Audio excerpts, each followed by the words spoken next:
তাহলে অ্যাক্সিডেন্টটা ভ্যানে করে যাচ্ছিল।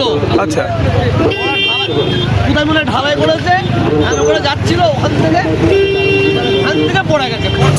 এইচএসসি হাবিব মিডিয়া ও শেখালা টিভি, আমি শেখ হাবিব রয়েছি আপনাদের সঙ্গে। আমি এই মুহূর্তে উপস্থিত আছি ফুলপুরা যে ওয়াইএমএ মাঠ, সেই মাঠের ঠিক গ্রাউন্ডের সামনে আছি।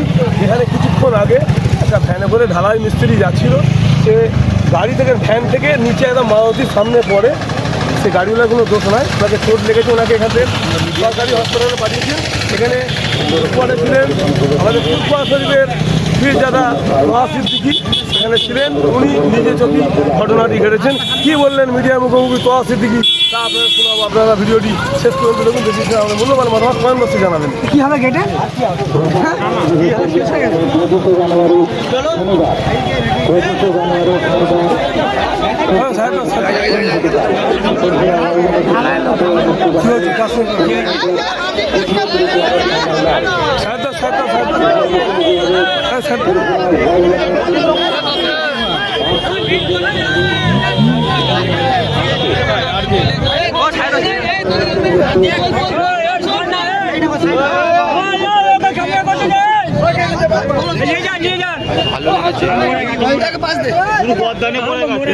সঙ্গে না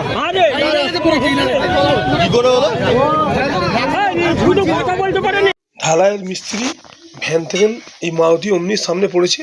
গাড়িটির নম্বর হচ্ছে WB16L7111 গাড়িটির নম্বর। এই গাড়িটার কোনো দোষ নাই, মিস্ত্রি ওনার সামনে পড়ে যায়।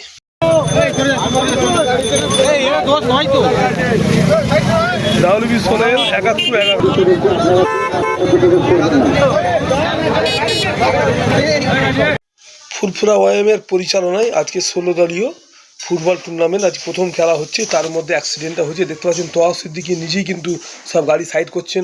উনি বাড়ি থেকে এসে এখানে মানে জাম লেগে গেছে এলাকায়, সেই জন্য উনি এসেই কিন্তু গাড়ি সাইড করছেন। দেখতে পাচ্ছেন আপনারা, ভিডিওটি শেষ পর্যন্ত দেখুন, স্কিপ করতে পারছেন। এখন এইমাত্র একটা অ্যাক্সিডেন্ট হয়েছে এখানে, ছোটোখাটো, সেরকম কিছু নয়। হুজুর এখন নিজেই কিন্তু গাড়িগুলো সাইড করাচ্ছেন, দেখতে পাচ্ছেন। হুজুর এখন নিজেই গাড়ি সাইড করাচ্ছে, হুজুর এখন নিজেই গাড়ি সাইড করাচ্ছে, দেখতে পাচ্ছেন। যাও ভাই যাও।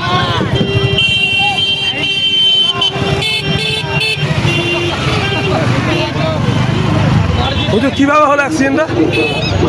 ভ্যানে করে যাচ্ছিল। আচ্ছা, কোথায় মনে ঢালাই করেছে, ভ্যানে করে যাচ্ছিল, ওখান থেকে পড়ে গেছে। পড়ে যায় গাড়ির সামনে পড়ে গেছে। গাড়িওয়ালার কোনো দোষ নেই, গাড়িওয়ালার কোনো দোষ নেই। ওনার বাড়ি কোথায় খবর পেলেন? হ্যাঁ, বাড়ি আমি এখানে ছিলাম। ওনাদের বাড়ি কোথায় খবর পেলেন? ওই যা বাড়ি কোথাও খবর পাইনি। ট্রিটমেন্টের জন্য পাঠিয়ে দিচ্ছি, ঠিক আছে।